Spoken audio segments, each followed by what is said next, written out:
consulter en fonction des informations que nous, on connaît au niveau de la base de données et du système d'information FFF. Donc, là, le licencié consulte son mail, donc nouvelle licence FFF, saison 2017-2018, bonjour 12, donc ça c'est le prénom qu'on a donné à notre joueur. Merci pour le renouvellement de votre licence senior auprès du club Central SP, qui est le club avec lequel on a fait la demande. Et on l'informe des prochaines étapes qui vont être relatives à sa demande de licence. Donc, ces étapes peuvent être différentes en fonction de la situation du licencié. Là, typiquement, c'est un licencié qui avait un certificat médical la saison d'avant, et donc on l'informe que, lié aux nouveautés qu'il y a concernant le certificat médical, s'il a fourni un certificat médical au cours de la saison précédente, ce certificat médical restera valable cette saison, à condition qu'il réponde à l'auto-questionnaire médical de santé, qui sera téléchargeable ci-dessous. En cliquant sur le bouton « Télécharger le questionnaire », le licencié va pouvoir prendre connaissance du questionnaire de santé et le remplir personnellement. Une fois qu'il a répondu à ce questionnaire de santé, on l'informe que s'il a répondu oui à une des questions de ce dernier, il devra faire compléter, tamponner et signer par son médecin le modèle de certificat médical qu'il pourra télécharger ci-dessous. C'est-à-dire que s'il a fait une réponse à oui dans le questionnaire de santé, il a l'obligation de fournir pour cette saison un certificat médical. Et là, de la même manière, en cliquant sur le bouton « Télécharger le modèle », le licencié pourra consulter et imprimer le certificat médical pour aller chez le médecin avec. Sinon, donc s'il a répondu non à toutes les questions du questionnaire de santé, il n'aura pas de certificat médical à fournir et du coup, il peut passer directement à l'étape 2. Qu'est-ce que c'est l'étape numéro 2? Donc c'est le formulaire. Donc on lui dit, l'étape numéro 2, c'est de remplir le formulaire en ligne en cliquant sur le lien ci-dessous. Et éventuellement, s'il a des pièces à joindre, il devra les joindre ou il pourra les joindre dans le formulaire en ligne. Et donc là, on lui rappelle les pièces qu'il potentiellement devra transmettre. Donc le certificat médical tamponné et signé par son médecin si il a répondu oui à une des questions du questionnaire de santé, et sa photo d'identité si la photo existante n'est plus valide. Les pièces qui sont demandées ici, ce n'est pas toujours les mêmes et elles diffèrent en fonction du type de demande et du cas qui concerne le licencié. On verra tout à l'heure, par exemple, pour les nouvelles demandes, que ce n'est pas les mêmes pièces qui sont demandées à cette étape-là. Donc une fois qu'il a pris connaissance de ces différentes informations, qu'il a préparé potentiellement les pièces qu'il avait à transmettre, il peut cliquer sur le bouton « Remplir le formulaire ». Donc là, normalement, on a le logo du club. Donc là, comme pour notre club de Wallis et Futuna, on n'avait pas le logo, on vient de le mettre et du coup, pour le moment, il n'est pas affiché, mais sinon, on a le logo de votre club. Donc là, après, le licencié, il a quelques informations. Donc c'est une demande de licence en ligne pour la saison 2017-2018. C'est un renouvellement dans son club de Central SP et ce sera une licence de type libre dans la catégorie senior. Et vous allez voir qu'à partir de là, il a 4 étapes à remplir qui sont quasi identiques à celles qu'on connaît sur le formulaire de licence papier. Donc il y a bien entendu toute la partie civilité, où là on va afficher et griser les informations concernant sa civilité, puisque comme c'est un renouvellement, de toute façon, c'est des informations qui ont déjà été vérifiées, donc là il ne peut pas les modifier. On affiche ici ensuite, au niveau du bloc adresse, les informations qu'on connaît nous au niveau de la base de données pour ce licencié-là, et qu'il devra éventuellement modifier s'il y a des choses à modifier. Ensuite, il doit renseigner les informations concernant son téléphone de domicile et son mobile personnel, sachant que le numéro de mobile sera obligatoire. Donc là, c'est pareil, s'il y avait un numéro qui était connu pour ce licencié, il sera affiché. Là, ce n'est pas le cas. Et l'adresse de messagerie de ce licencié, sachant que, étant donné que c'est l'adresse de messagerie qui est utilisée dans le cadre de la dématérialisation, on sait que c'est la bonne adresse. Donc forcément, on ne peut pas la modifier ici. On a ensuite le bloc autorisation, où là, on dit le demandeur est susceptible de recevoir par courrier les offres commerciales de la FFF et de ses partenaires, et on propose au licencié, s'il ne le souhaite pas, de cocher cette case. Ça, c'est pareil, aujourd'hui, c'est ce qu'il y a également sur le formulaire, sur le bordereau de licence. Donc nous, on va dire qu'on ne le souhaite pas, et on peut passer à l'étape suivante. Vous voyez, pour un renouvellement, s'il n'y a pas de modification au niveau des informations du licencié, il consulte juste et il passe à l'étape suivante.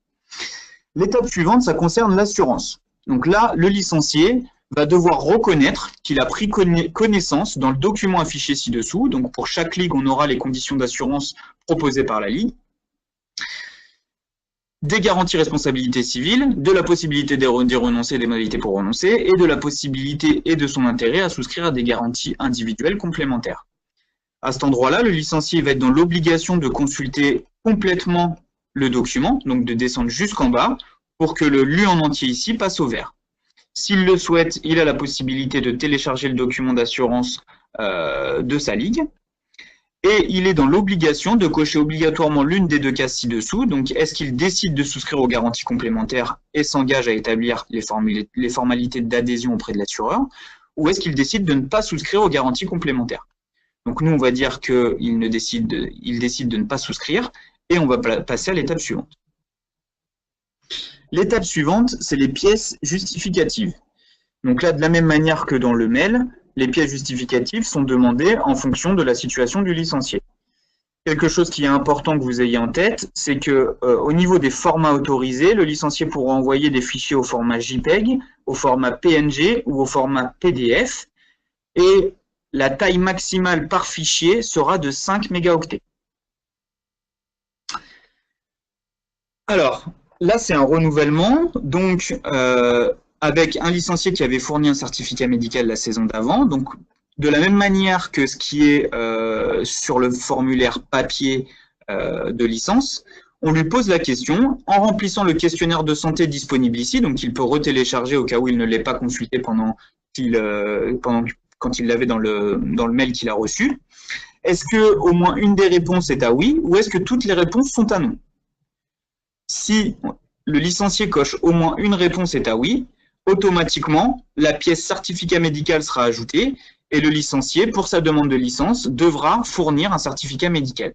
Si toutes les réponses sont à non, le certificat médical ne sera pas envoyé et donc la pièce disparaît.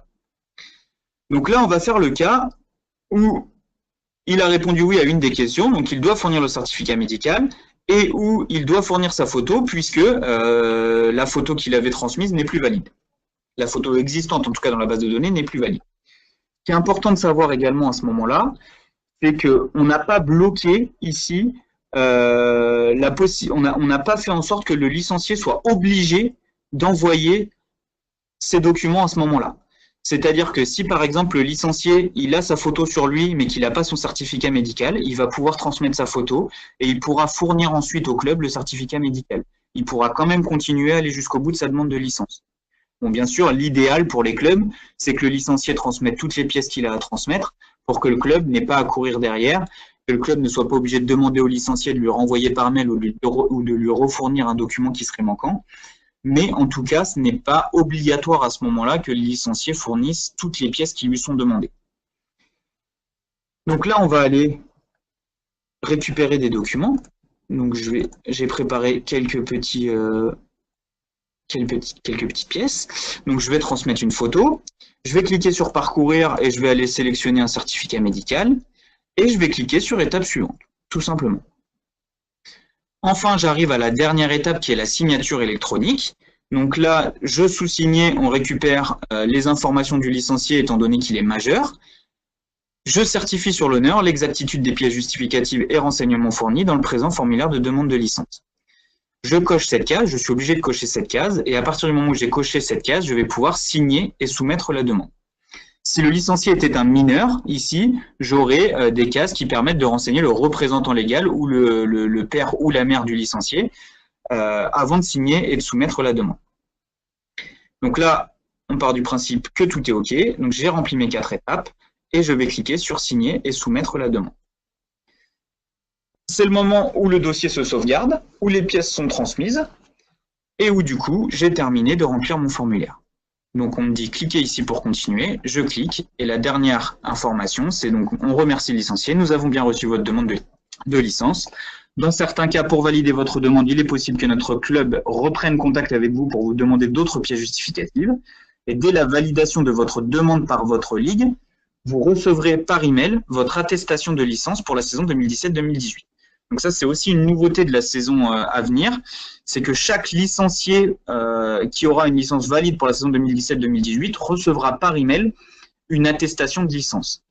sachant que pour les licenciés pour lesquels il n'y aura pas d'adresse de messagerie renseignée, ce sera le club directement qui recevra sur son adresse de messagerie officielle cette attestation de licence. Côté licencié, c'est fini. Il a terminé de remplir son formulaire, il a transmis toutes ses pièces, donc pour lui maintenant, c'est terminé.